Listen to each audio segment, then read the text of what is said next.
Ez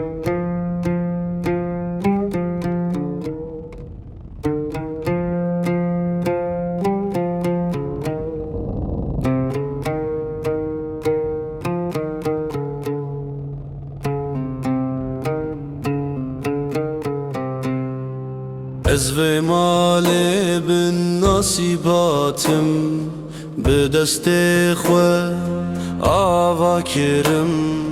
Roj bi roj, şev bi şev, canê xwe li ber wê danim.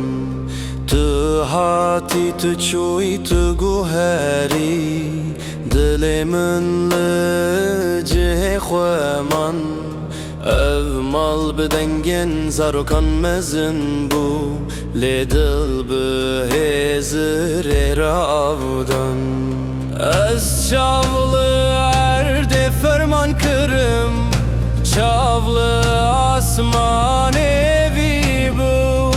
Gotinên ku ji te hatin, li dilê jinê bikirbû.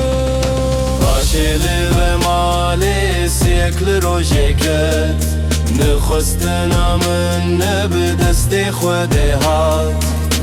Ez nekirîm ne vegerîm, rûmeta malê li ser dilgir.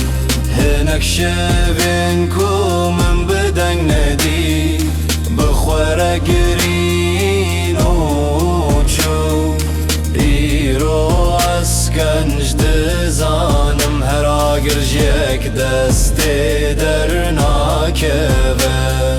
Hinek dilên kulvir şikestin, ne bi deng dem şewetin. Hinek şertên kulim hatin, li kesek din jî ketin. Ez wan